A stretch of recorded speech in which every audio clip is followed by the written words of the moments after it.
Hoje nós temos o nosso irmão Sidney, trabalhador da casa Amor e Humildade do Apóstolo, trabalhador atuante da Federação Espírita Catarinense e também já companheiro da casa, né, Sidney? Que Jesus nos abençoe e ele vai falar de um tema muito importante hoje. Queridos amigos, que a paz do Cristo esteja em nossos corações. Esse tema ele é sempre muito oportuno e deve ser periodicamente lembrado, porque quando nós entramos na casa espírita, muitas das vezes a gente só vê as pessoas, né? Até muito tempo atrás a gente olhava os centros espíritas e dizia assim, nós vamos no centro espírita, vamos naquele centro espírita de mesa. Isso aqui, por exemplo, é um balcão, né? Então, não é de mesa. Então, muitas das vezes, essas terminologias empregadas ou adjetivadas no Espiritismo não definiria ele corretamente.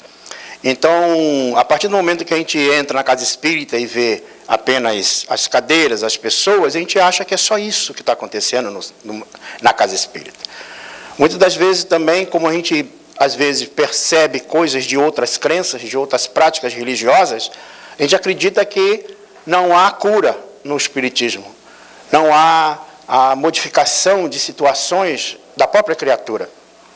Então, esse tema é importante para a gente mostrar como é que age a visão da doutrina espírita. Ou seja, a partir do momento que nós começamos a entender e estudar esse conhecimento trazido pelos espíritos para a humanidade, nós começamos a ter uma nova perspectiva, um novo paradigma em relação às crenças, em relação à intervenção divina, à providência divina, como Deus intervém em nossas existências e qual é a nossa contribuição, ou seja, o que nós temos que fazer para poder entrar nessa sintonia, dessa modificação. Então, o que nós vamos tratar na noite de hoje é basicamente alguns conceitos, alguns pontos para que a gente possa entender como funciona o processo no Espiritismo.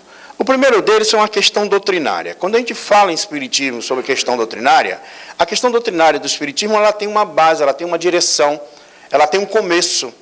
E para que eu possa ter um conhecimento correto do Espiritismo, ou seja, não empreste ao Espiritismo aquilo que não é da doutrina espírita, eu preciso ter essa base, eu preciso ter um mínimo desse conhecimento para, a partir daí, eu poder analisar, comparar, verificar se os outros conhecimentos posteriores a esses criados ou estabelecidos por Allan Kardec, se realmente ele coaduna ou não com a doutrina espírita. Porque falar do mundo espiritual, descrever sobre as coisas da existência, da vida, das pessoas, da morte e tudo mais, várias pessoas estão escrevendo e falando sobre isso, cada um ao seu bel prazer, da sua maneira. Mas é preciso que venhamos a ter um conceito lógico, racional, que possa ser analisado, como diz o próprio codificador, que o conhecimento espírita pode ser analisado em qualquer época da humanidade. Então, em qualquer momento, pode ser aferido. É essa a proposta da doutrina espírita. Então, o primeiro ponto que nós verificamos é sobre o conceito do Espiritismo. Allan Kardec, quando define que o Espiritismo é uma ciência nova, que vem revelar aos homens, por meio de provas irrecusáveis, a existência do mundo espiritual e a sua relação com o mundo corporal. Então, uma ciência nova. Por que uma ciência nova? Porque ele não está na alçada das ciências ordinárias. O cientista, ao fazer, através de uma análise da estrutura orgânica, do corpo físico, tentando encontrar a alma e não encontra, diz que ela não existe. Quando se vai buscar, através dos despojos carnais de alguém, né, nós verificamos, a ciência verifica que não está ali o espírito, como já tem alguns estudos hoje avançando nessa direção. Então, a doutrina espírita ela veio trazer que a alma continua viva. Por mais que haja morte do corpo físico, em diversas situações, como muitas vezes a gente vê propalado nos noticiários de indivíduos, de pessoas, de guerras que acontecem, de mortes coletivas e tudo mais, mas uma realidade única acontece. Nós, espíritos, filhos de Deus, não morremos nunca. Saímos desse estágio que nós nos encontramos, ou dessa dimensão que nós nos encontramos, e vamos para uma outra dimensão. Essa outra dimensão, que é estar aqui mesmo, muitas vezes ela não é perceptível por nós que estamos na estrutura orgânica. Mas aqueles que já têm uma certa facilidade, os chamados médios, são intermediários, às vezes até conseguem. Então, isso que nós vamos verificar. Mas esse conceito da doutrina espírita, ele não se limita apenas a mostrar que é uma ciência nova, que vem revelar aos homens por meio de provas irrecusáveis a existência do mundo espiritual e a relação com o mundo corporal. Mas vem dizer também que o mundo espiritual é pré-existente e sobrevivente a tudo. Poderia o mundo material não existir sem que mude a essência do mundo espiritual, porque é a nossa verdadeira pátria, para onde todos nós deveríamos ir. Mas também se propõe o estudo da doutrina espírita a analisar e estudar a origem, a natureza e o destino dos espíritos, que somos todos nós. Então, o espiritismo tem como prática em termos de conhecimento, a busca desse conhecimento, em relação a saber a origem do espírito, para onde ele vai, quais as situações. Bom, algumas perguntas, às vezes, a gente gostaria de responder, e a doutrina espírita responde essas perguntas. Por exemplo, se a pergunta vai ser, quem sou? Para que eu possa entender sobre isso, né, como a nossa irmã já falou sobre a literatura espírita, o importante é a gente ler o Livro dos Espíritos. Então, o Livro dos Espíritos é o livro básico, é o livro onde Allan Kardec pôde, através de uma entrevista ou de perguntas feitas aos espíritos, são 1019 questões sobre diversos assuntos, aonde os espíritos responderam e deram uma formação em termos de conceitos, de mudança de paradigma, mudança de conceitos em relação aos conhecimentos que existiam na humanidade, e existe até hoje. Então, o Livro dos Espíritos é a obra básica. Se nós queremos aprender o Espiritismo, é por aqui. Ela é pela porta de entrada.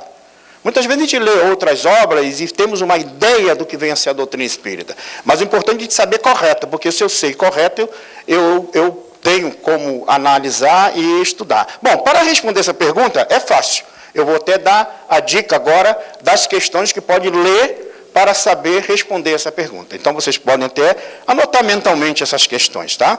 É da questão 1 a 1019. Então, basta ler essa questão de 1 a 1019, que vocês vão ter condição de responder essa pergunta. Quem sou? E aí nós vamos, a partir desses conceitos, dessa análise, desse entendimento, da meditação dessas informações, eu vou começar, oxa, eu sou um espírito imortal, sou filho de Deus. E aí eu começo a ver uma série de responsabilidades que está atrelado a isso. Bom, o Livro dos Espíritos, quando Allan Kardec o publicou, ele utilizou um método científico. O método científico é que toda a matéria, ou toda a tábua de conhecimentos apresentado à época e até hoje em alguns estudiosos utilizam esse método, ele apresenta esse método em 4 tábuas de matérias, em 4 estruturas. E as 4 estruturas da doutrina espírita é o seguinte.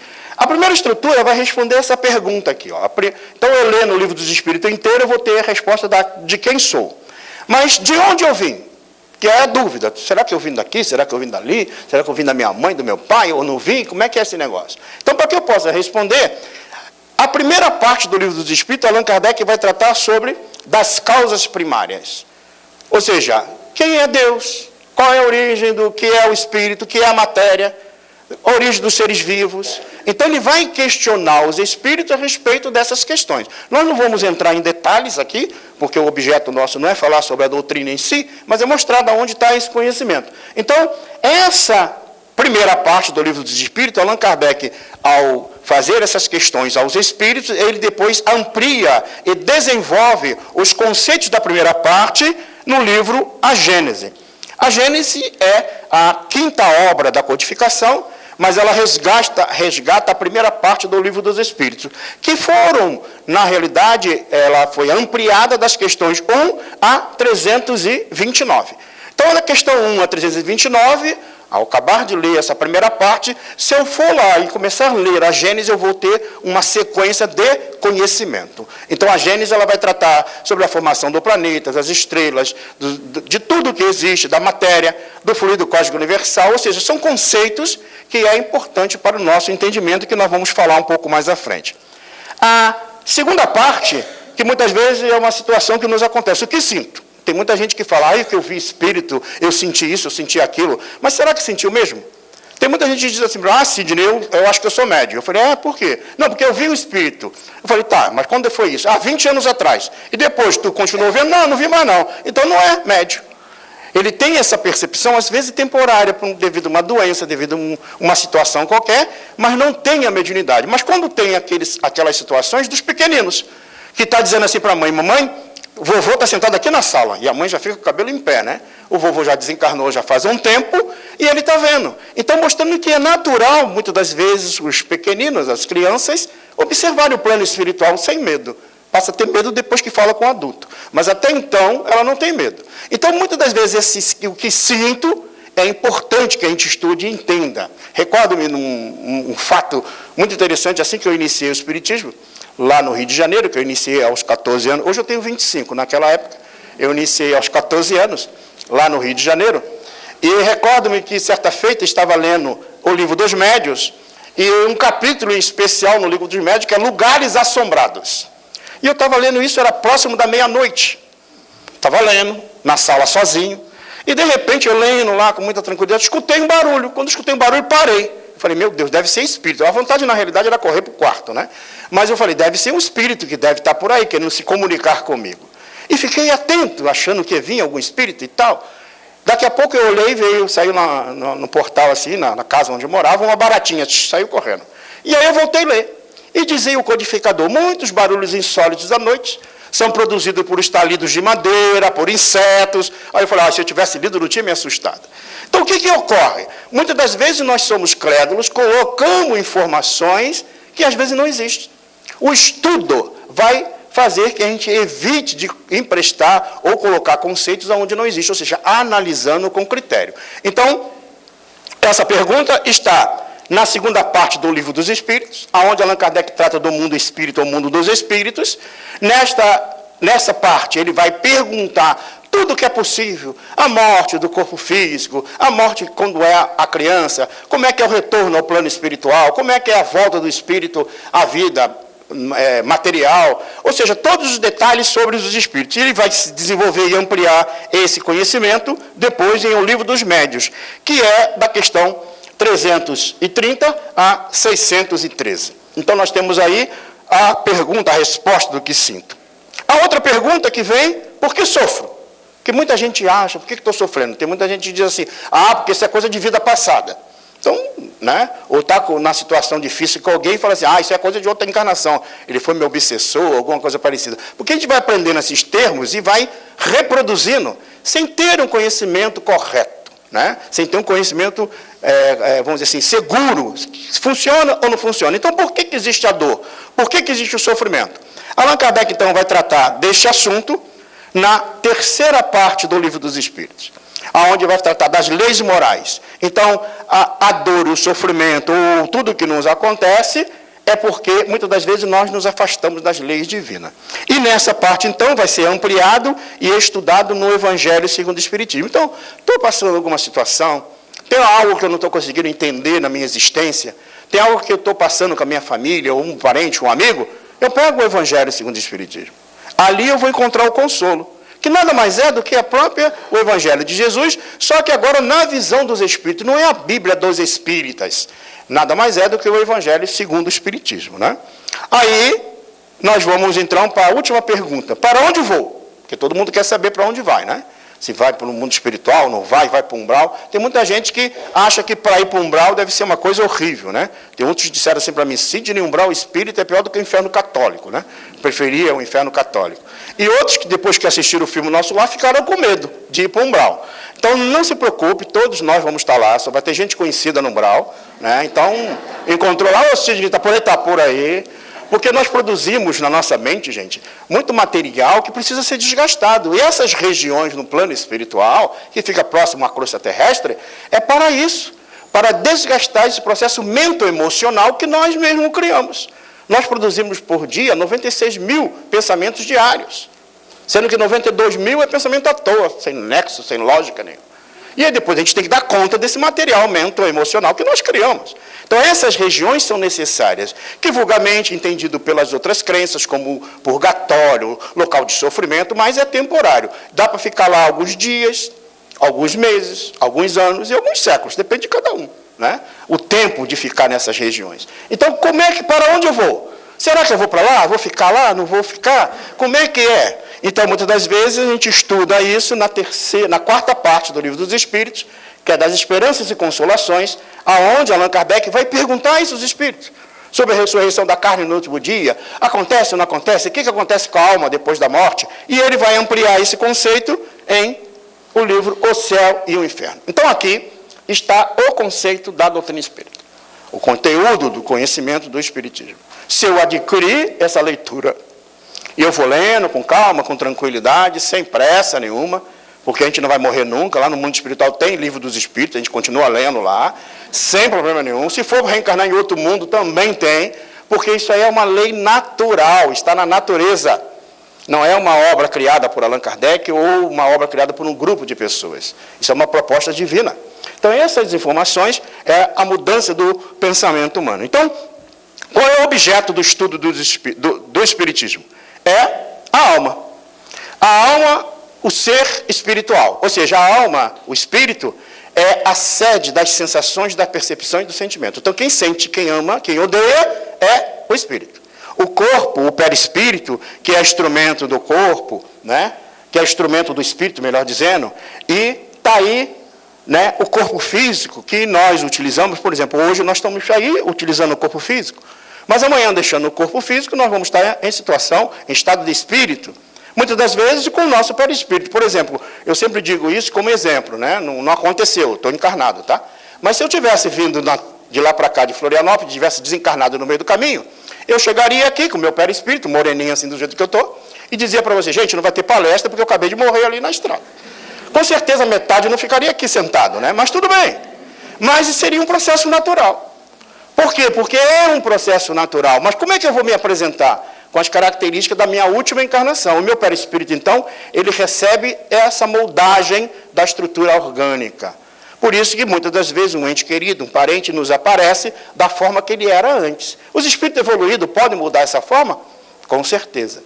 Modificam ao bel prazer por eles poderem manipular esse fluido, porque é um fluido maleável, ele é plástico, ele é moldável, o perispírito. Bom, mas importa entender que o objeto de estudo do espiritismo é o espírito.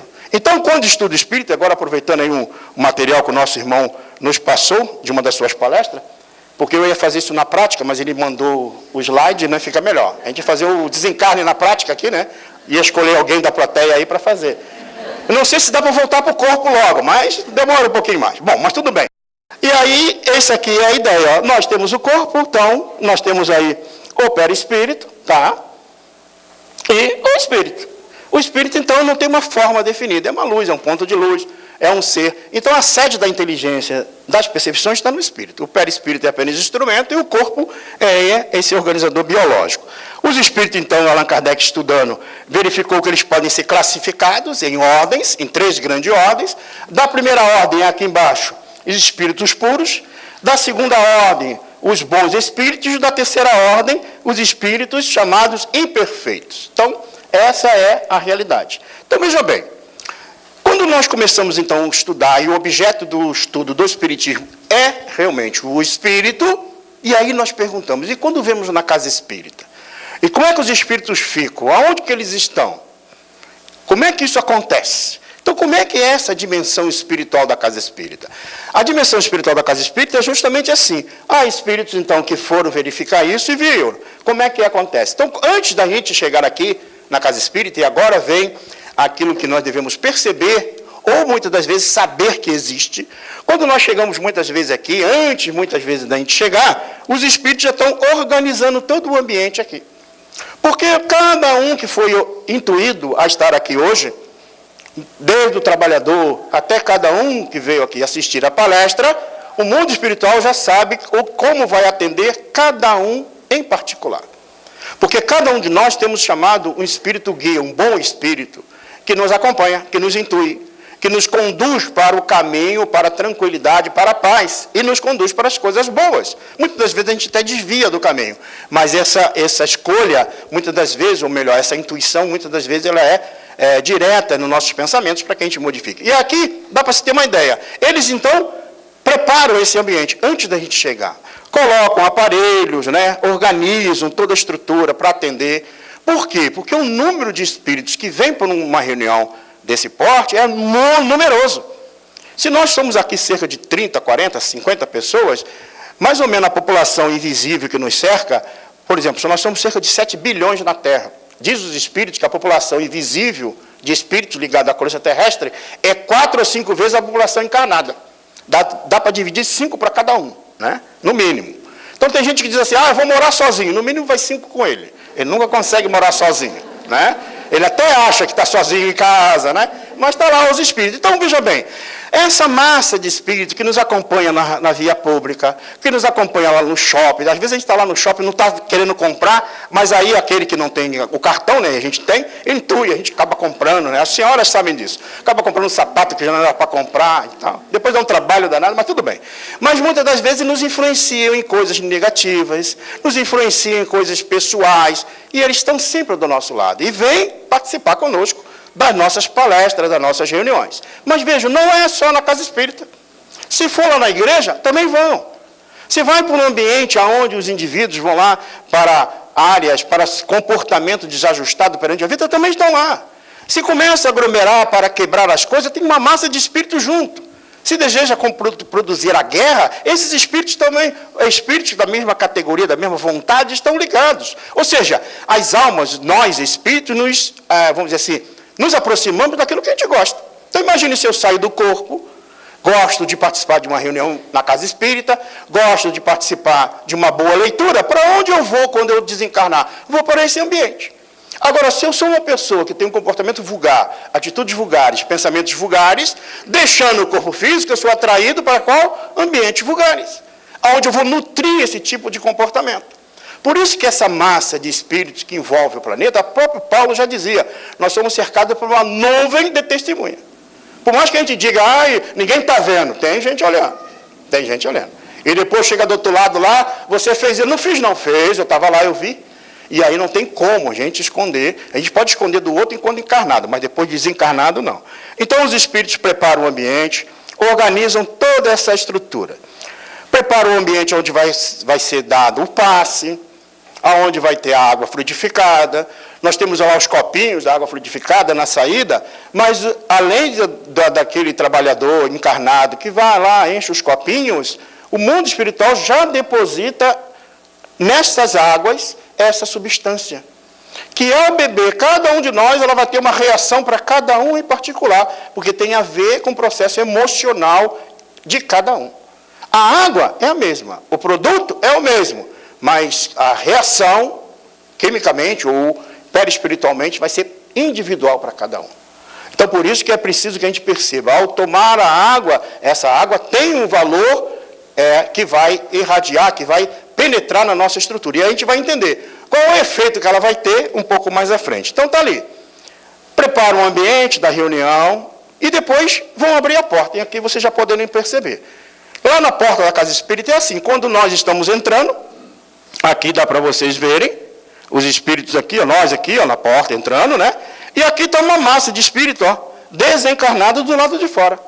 Muitos não entram na casa espírita, muitos permanecem lá fora. Muitos chegam ali na porta, centro espírita, não vou entrar não, fica lá fora, igual à vontade, né? Tem muita gente que não quer entrar, então ele não entra. E outra massa entra na casa espírita para assistir a palestra. Só que tem um detalhe. Muitas das vezes a gente entra na casa espírita, o Sidney falou que tem espírito, aí na hora que a gente vai sentar, a gente pede até licença, né? Dá licença aí para sentar. Podem sentar nas cadeiras normais, não tem problema, não tem espírito nenhum aí. Na realidade, as dimensões das paredes da casa espírita, elas são ampliadas, e como nós estamos falando em dimensões espirituais, os espíritos ficam estruturados, organizados, né, agrupados nessas estruturas que o mundo espiritual organiza. E nas nossas reuniões, o que acontece? Nós entramos, e aí vamos supor que tem uma música, alguém que toque uma música, ou a música que é colocada, ou as mensagens que são passadas enquanto nós estamos chegando, ou a leitura que é feita. Nesse momento, todos nós estamos colaborando com o plano espiritual, porque desde essa abertura, desde o início, ao entrar lá na porta, lá embaixo, cada um de nós já está recebendo a ajuda do plano espiritual. E aí cai como se fosse do plano superior, como se fosse flocos de neve, como se fosse pétalas de rosa, que vai caindo sobre os nossos corpos. A gente nem percebe isso. Absorve o nosso organismo, vai até a tessitura do perispírito, e ele vai ter um efeito como tem a água, dependendo do estado mental e moral que eu desejo adquirir, que eu quero modificar. Porque nós estamos trabalhando aí no campo da energia. Na hora da palestra, muitas das vezes vocês veem, tem pessoas que veem o palestrante e alguém do lado dele, muitas das vezes os palestrantes que estudam, que se preparam, que se organizam, o mundo espiritual está presente. E é interessante verificar que nesse momento ele é intuído, ou pelo mentor espiritual da casa, que é o coordenador espiritual, ou muitas das vezes pelo mentor espiritual do próprio médium, que vem junto. Agora imagine, quando nós chegamos na casa espírita, cada um de nós temos um mentor espiritual, ou seja, um bom espírito que está do nosso lado.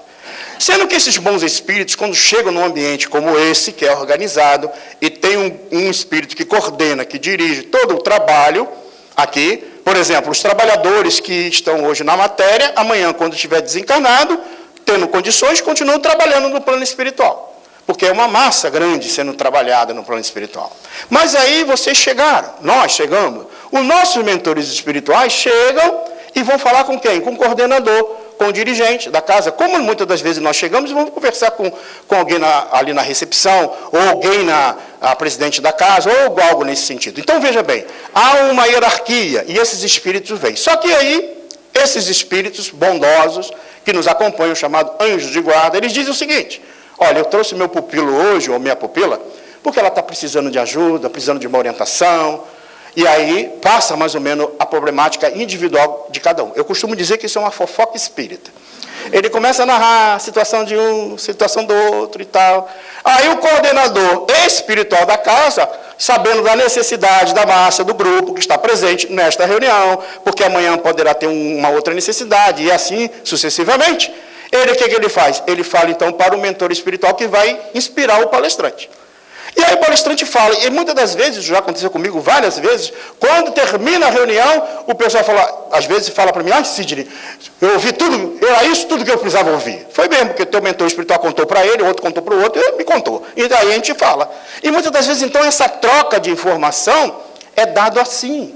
E aí nós vamos ouvindo, era isso que eu precisava entender. Era uma situação da minha vida que eu não conseguia entender, agora eu fui intuído. Então, por isso que esses ambientes, eles são naturalmente dirigidos pelo plano espiritual. Olha só uma cena muito interessante.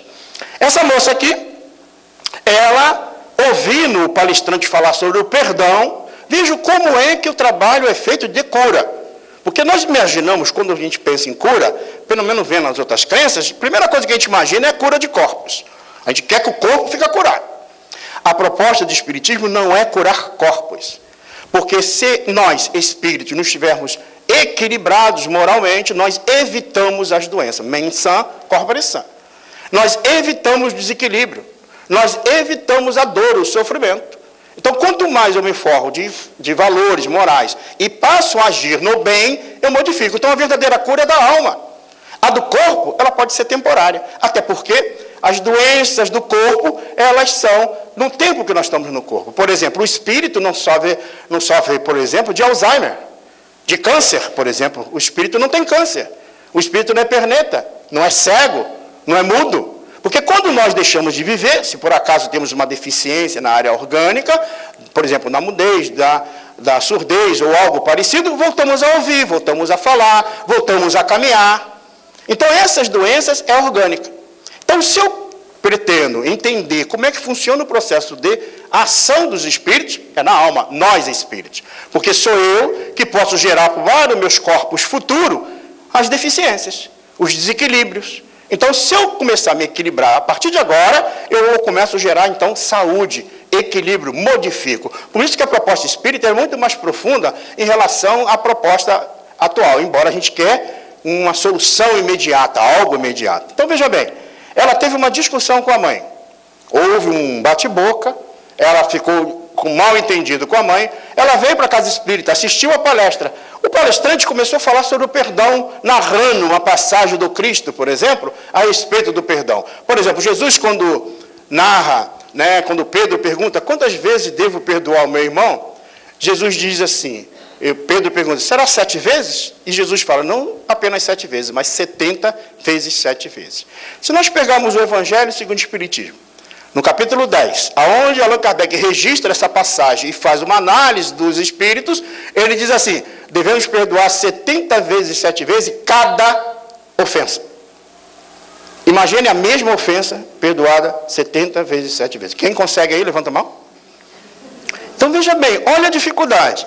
Agora, como é que eu vou entender esse texto evangélico e o que ele está querendo dizer? Que o perdão é perdoar sempre. E aí a gente já imagina, não, mas ele fez isso comigo, eu estou sendo conivente. Não, não é sendo conivente. O perdão significa você não registrar a mágoa, você trabalhar no sentido de se libertar. Embora o outro tenha as atitudes que ele vai tomar. Mas você não quer dizer que tu tem que aceitar qualquer coisa. Na realidade, você passa a entender que perdoar é você não registrar. Porque às vezes a gente conversa com algumas pessoas e dizem assim: eu estou ressentido. E aí eu falo: tá, quanto tempo? 15 anos. Por quê? Não sei por quê, mas que eu estou.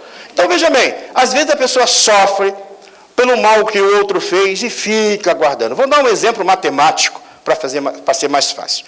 Imagine alguém te agrediu, falou uma palavra áspera ou teve uma atitude contigo que te gerou uma dor, um sofrimento, um desequilíbrio de 30. Vamos supor que foi 30. E você ficou chateado com aquilo que a pessoa fez. Bom, quando a gente fica chateado, a primeira coisa que vem é perdoar? Não, né? A gente já quer o quê? Eu vou me vingar, eu vou me aprontar. Bom, quando ele fez aquilo ali que me gerou um desequilíbrio de 30, eu começo a imaginar, eu vou vou fazer aquilo que eu tenho que fazer. Aí eu começo a gerar o mal dentro de mim. Então, se eu tenho 30 desequilibrado, eu gero mais uns 40. Agora eu estou 70 desequilibrado. Tem gente que chega até 100 logo de cara, né? Aí está desequilibrado. Então, quando eu reajo em relação àquilo que me fizeram, que foi ruim, o que acontece? Eu estou 70% desequilibrado. 30%, a responsabilidade é dele. O resto é por minha conta. Então, qual é o mal que me faz mal? Não é o mal que o outro me faz, é o mal que eu faço. Porque o mal que eu faço me torna uma pessoa má. Então, veja, questão de saúde, eu ia perdoar. Então, o perdão é uma questão de saúde. Quando eu não perdoo, eu adoeço. E aí dá dor disso, dor daquilo, dor de cabeça, dor nas costas, dor, e vai dando dor em tudo quanto é canto. E a gente vai lá e toma remédio, e toma isso, mas, e perdão? Não, perdoar não. Mas toma isso, toma aquilo, achando que vai resolver o problema. Quando, na realidade, a dificuldade está eu, como espírito imortal, que preciso trabalhar essa questão. Então, quando ele fala a respeito do perdão, ela começa a lembrar da dificuldade que ela teve com a mãe. E quando ela tem essa dificuldade com a mãe, cria-se uma tela em volta dela. Isso acontece conosco o tempo todo.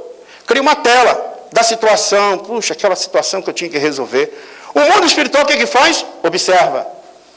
Vai ajudar para que ela chegue em casa e refaça. Ela agora está pensando no sentido de pedir desculpa para a mãe, de ir lá rever aquele conceito. Então, aqui começa um tratamento espiritual. Às vezes começa um tratamento de culpa, de erros, de dificuldades, que às vezes está se arrastando algumas reencarnações, que nós precisamos nos liberar. Olha esse outro quadro aqui. Essa senhora, então, é identificada, sentada no público, né? Com o seu centro em termo energético desajustado, principalmente na área ali daqui do plexo cardíaco, né? E mostrando uma coloração da aura dela desajustada. O mundo espiritual percebe. Cada um, não precisa ninguém falar nada. Ele já percebeu, eles já analisaram ali a situação e vão atendê-la. Esse senhor aqui está assistindo a palestra, mas está mais preocupado com as coisas dele pessoal. E aí ele cria lá, esse fenômeno, quando cria essa imagem, é chamado de ideoplastia. Ideoplastia é um fenômeno de uma produção da mente. Existe a possibilidade hoje de fotografar o pensamento. Se fotografa e ao lado da pessoa, às vezes, aparece alguma imagem, né? Então, veja bem, ele está ali pensando no seu problema, no seu trabalho. Às vezes ele vem para a palestra, apenas o corpo está aqui, mas a mente está lá longe. Então, o que acontece? Muitas das vezes, ele não aproveita a reunião. E o mundo espiritual, observando, diz, essas vibrações que ele está gerando, só tem prejuízo para ele. Ele não está conseguindo perceber. Agora, imagine agora um pensamento negativo, um pensamento desajustado. E isso, então, o mundo espiritual começa a ajudá-lo para que a gente tire esses pensamentos negativos. Esse outro caso aqui, muitas das vezes a gente acha assim, por que eu estou dormindo? Muitas vezes é cansaço mesmo, né? Mas esse caso aqui, o obsessor não entrou na casa não, ele ficou lá fora. Aí ele continuou influenciando esse senhor. E ele pegou no sono.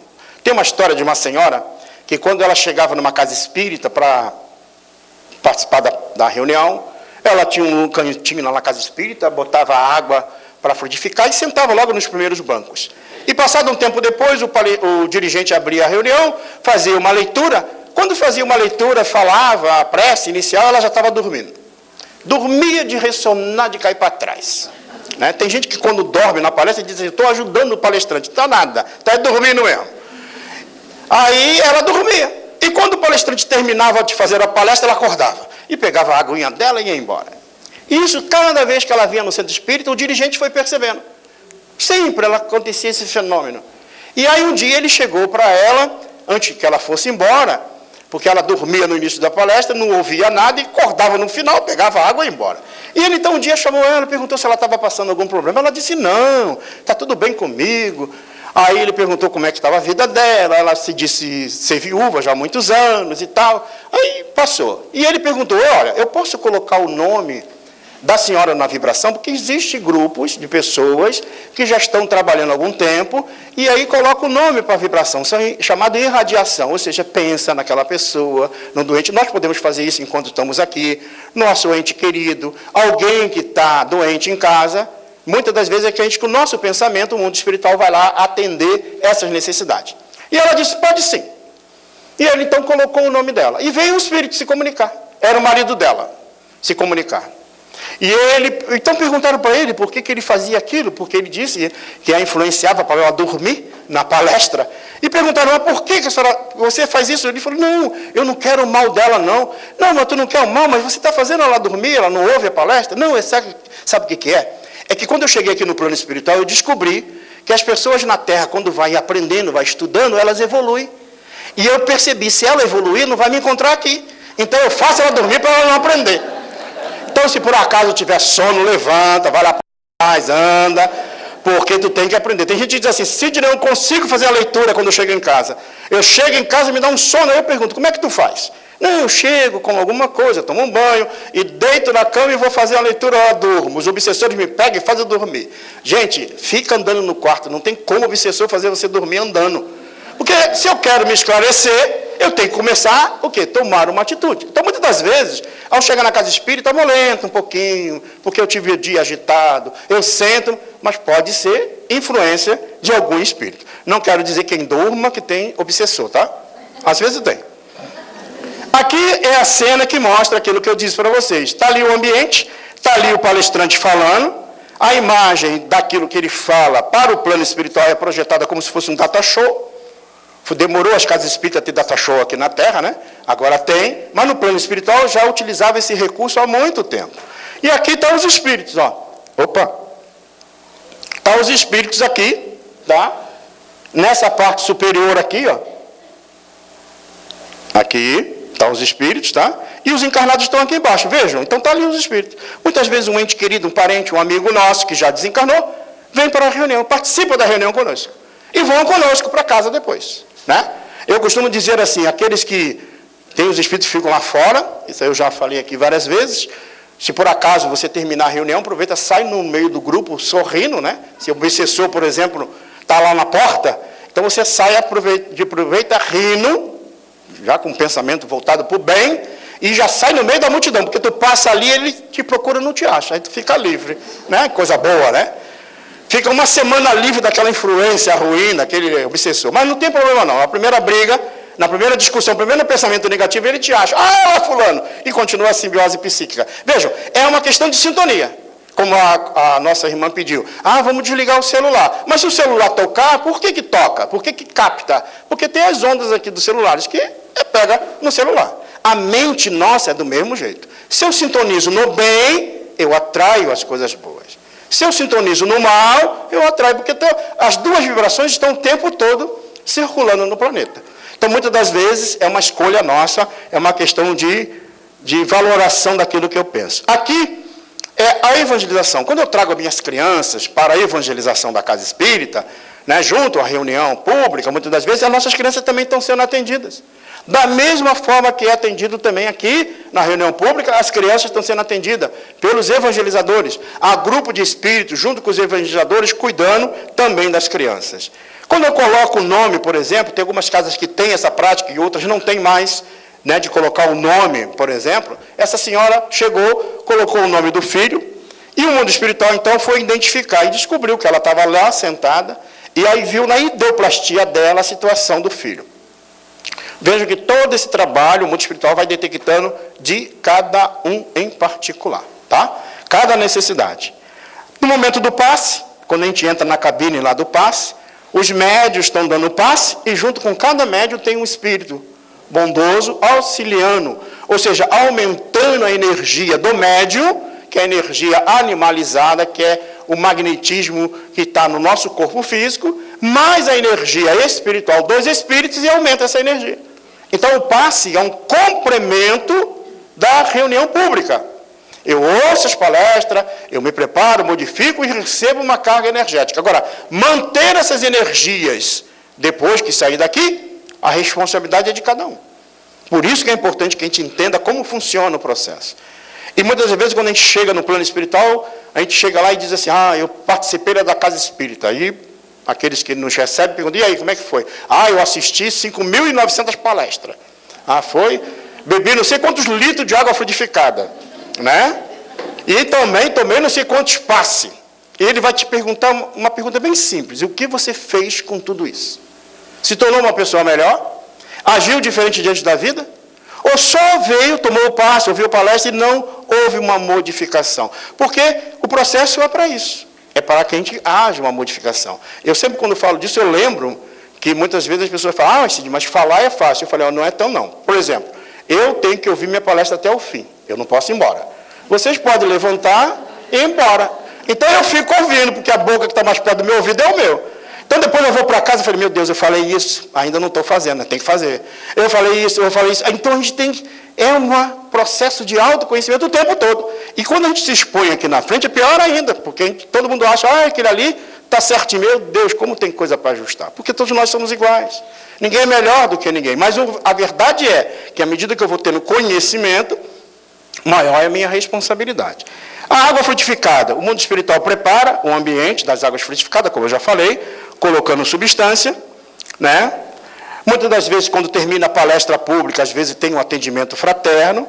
No momento do atendimento fraterno, o atendente fraterno está acompanhado por uma equipe do mundo espiritual. Não é para dar comunicação de espírito, não é para ele trabalhar mediunizado e os espíritos começar a dar recadinho para um, para outro, não. Eles estão ali apenas verificando a necessidade de cada pessoa.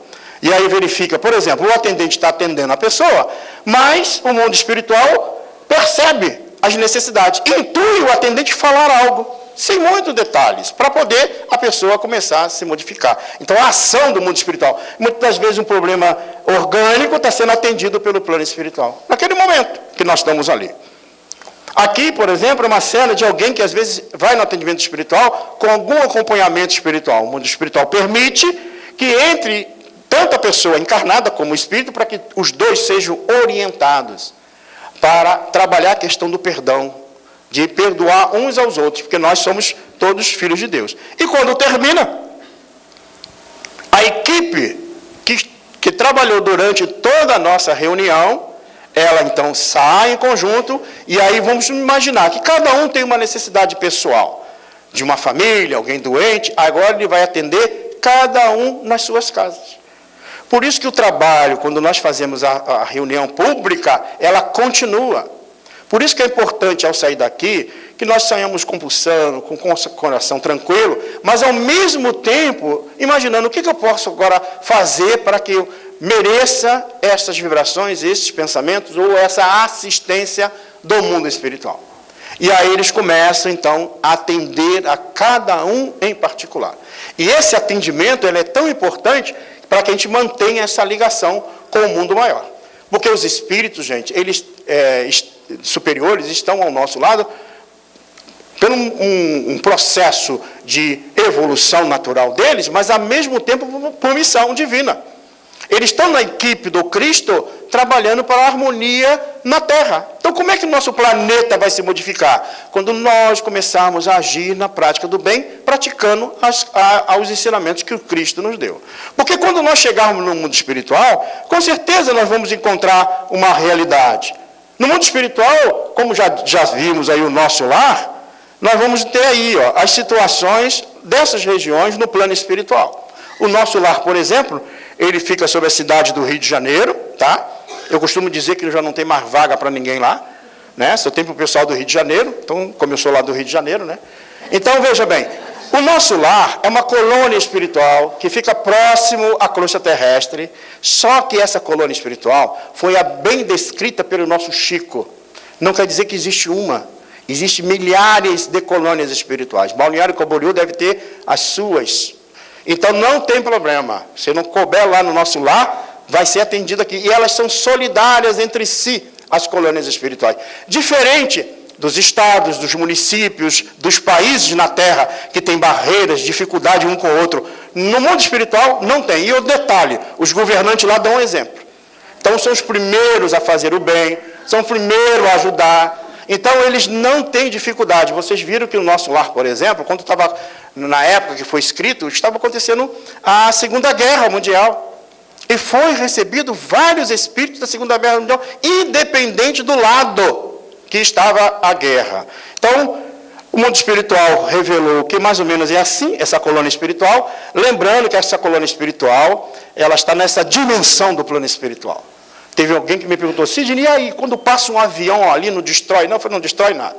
Nós estamos imaginando aí, em termos de dimensão, que a ciência, o próprio Steve Hawking aí no universo da casca de nós, já está começando, mudando a teoria, alguns outros, mostrando que existem dimensões que a gente não percebe, que interpassa as nossas dimensões sem dificuldade nenhuma. Por exemplo, nós temos a ideia tridimensional. Nós, os espíritos, quando fala do corpo, estão numa dimensão tetradimensional. A gente não tem nem ideia do como é que possa ser isso. Estão ao nosso lado que a gente não consegue perceber. E nesses lugares tem os tratamentos. Por exemplo, André Luiz permaneceu durante 8 anos na região chamada Umbral, que é ligado à crosta terrestre, e depois foi recolhido nessa colônia, que também fica sobre a cidade, sobre a região do Umbral. Nessas colônias, o atendimento ele tem um outro caráter, não é um atendimento médico da Terra, mas um atendimento que acaba lidando com os espíritos, vendo situações diversas. Aqui é uma cena interessante, que André Luiz está sentado num bosque, próximo a um bosque das águas, lá no plano espiritual. Esse bosque das águas foi criado por um espírito, só voltando um pouco atrás. A colônia espírita Nosso Lar, ela foi criada por Fabiano de Cristo e os primeiros portugueses que vieram e descobriram o Brasil naquela época, espíritos que estavam mais evoluídos. Então, Fabiano de Cristo foi um dos que ajudou a construir a colônia espírita Nosso Lar. O Nosso Lar, por exemplo, foi visitado por um espírito muito evoluído e ele quis deixar um exemplo para os cidadãos do Nosso Lar. Então, ele construiu o Bosque das Águas. Como é que ele constrói isso? Através da mente, influenciando o fluido cósmico universal. E aí ele materializou essa situação, lá nessa dimensão, e se encontra lá. E quando chega nessas regiões, a gente recebe esse influxo divino, recebe as vibrações que nos acalma, nos tranquiliza diante da vida. Então, são construções feitas no plano espiritual. São coisas de rara beleza, são ambientes assim, muito tranquilos, muito de paz. Aí vocês poderão me perguntar, mas Sidney, existem essas construções também, como existe na Terra, lugares sombrios, mas sim, como na mesma forma os espíritos criam espaços, lugares de dor, de sofrimento. Mas esses estão ligados muito às construções nossa aqui da Terra. Nos mundos superiores, tem as colônias espirituais? Não, porque o próprio mundo superior já é um ambiente agradável de se permanecer. A Terra ainda é um mundo de provas de expiação em transformação para o mundo de regeneração. Então, essa obra, esse filme, ele pôde retratar um pouco descrito pelo nosso querido Chico, né, que o André Luiz descreve, mostrando aí como eram atendidos os espíritos. E aqui, um grupo de espíritos que, quando aconteceu a guerra e começou a haver uma morte em massa de pessoas, eles foram recebidos no plano espiritual.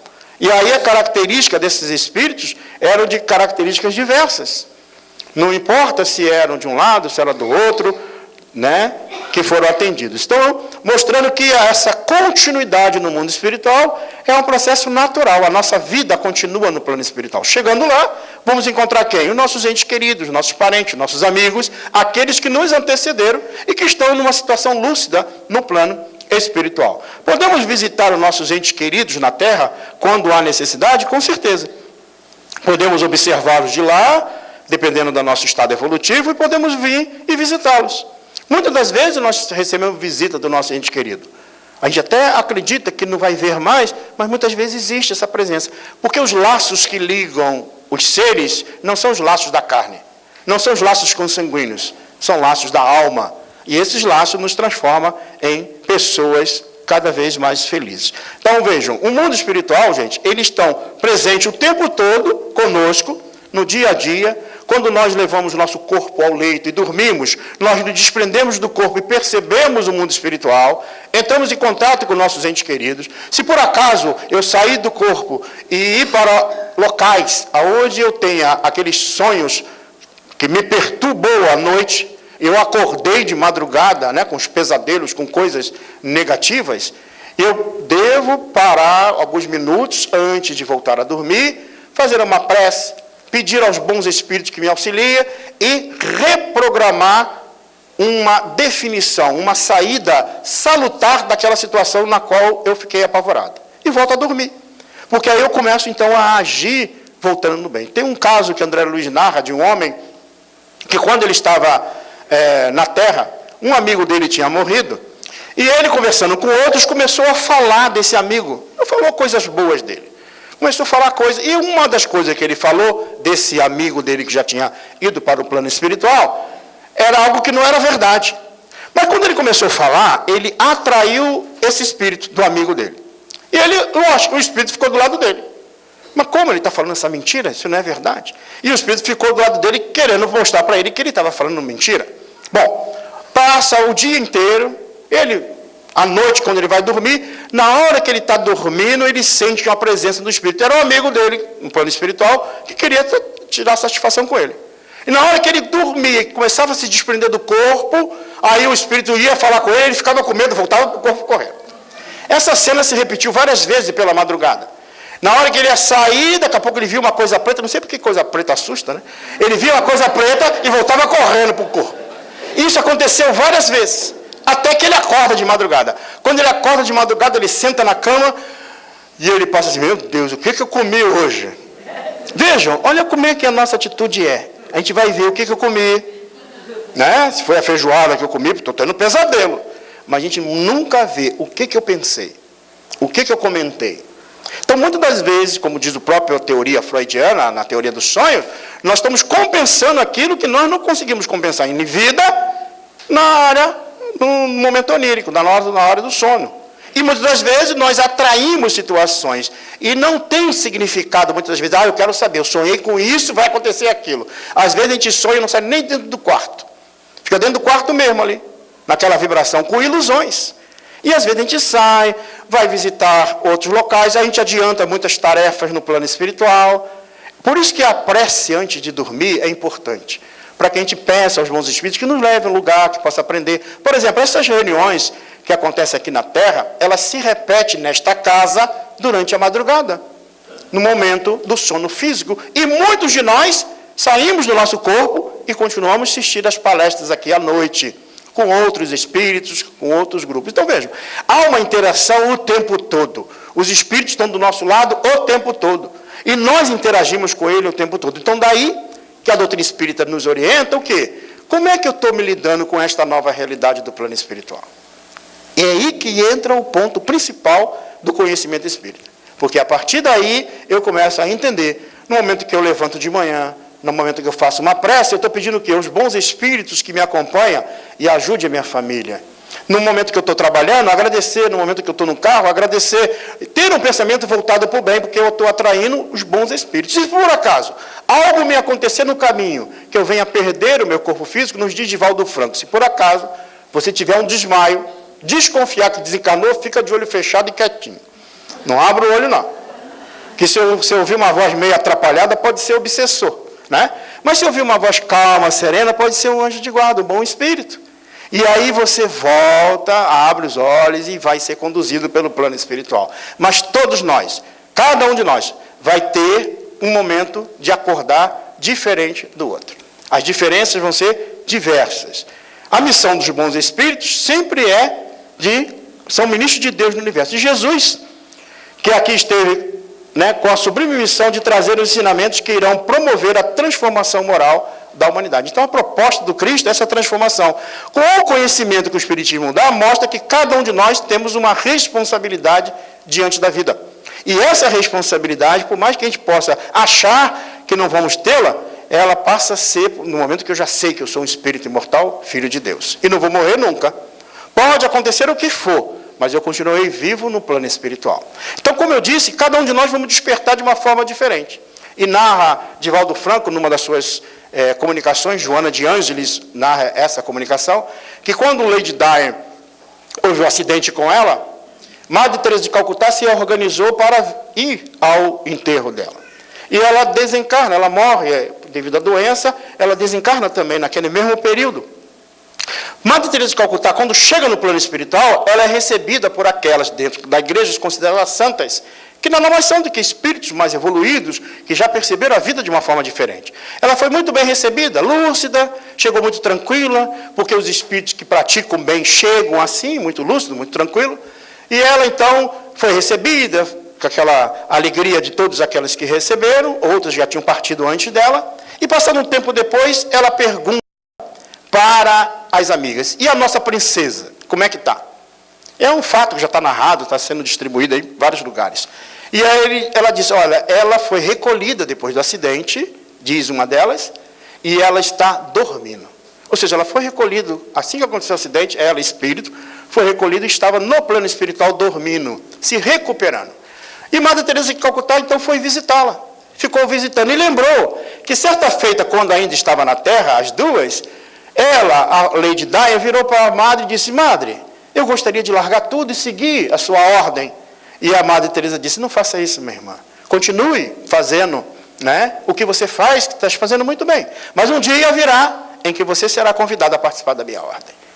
E passado um tempo depois, no plano espiritual, a Madre Teresa lembrava disso e acompanhou ela durante todo aquele período, visitava periodicamente, até que o dia que ela ia acordar, ela foi chamada. E ela chegou lá, quando ela abriu os olhos, olhou, viu, Madre, a senhora aqui?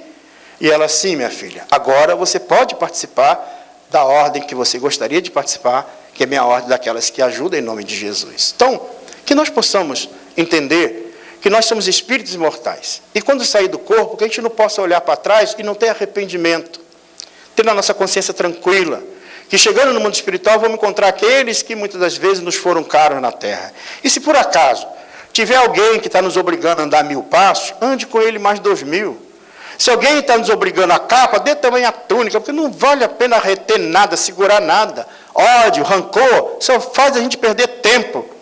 Que nós possamos nos libertar desses sofrimentos agora. Porque quando chegar do outro lado, vai ter que se libertar de qualquer maneira. Então agora. Ah, mas ele fez isso comigo, perdoa, esquece. Coloca na mão de Deus. Mas não consigo mais olhar para ele. Não olha, fecha o olho, mas continua. Porque é importante você ter a paz. E tem uma frase muito badalada que muitos dizem que muitas vezes a gente quer ter razão. Não quero ter razão, quero ser feliz. Porque se você trabalhar para ser feliz, o outro um dia vai cair a ficha. E se não cair, no plano espiritual, veja, a gente lá na Terra, para que perdeu tempo brigando, discutindo, por causa disso, por causa daquilo? E a gente chega à conclusão que precisamos. Quem quiser entender, perceber como é a consequência das nossas vidas, leiam ou ouçam o livro Há 2000 anos de Emmanuel. Ele disse que precisou de 2000 anos para trabalhar o orgulho. É uma obra que é fácil de ler, mas se alguém não quiser ler, parece que tem na internet a radionovela Há 2000 anos, dá para tu ouvir. Para tu entender que 2000 anos, imagina, o Emmanuel ficou 2000 anos para trabalhar o orgulho. Imagina a gente. Vai ficar quanto tempo para trabalhar as nossas mazelas ainda? Então as coisas do mundo são ainda muito pequenas diante das mazelas da alma. Por isso que a doutrina espírita é a doutrina da cura da alma, não do corpo. Se nós entendermos isso, nós vamos trabalhar pela nossa felicidade e pela felicidade daqueles que Deus colocou aos nossos lados. Muita paz. Nós agradecemos ao Sidney por esses ensinamentos e nos ajuda bastante a clarear e a lembrar, muitas coisas que nós já sabemos, que já lemos, mas sempre nos ajuda a nos fortificar mais.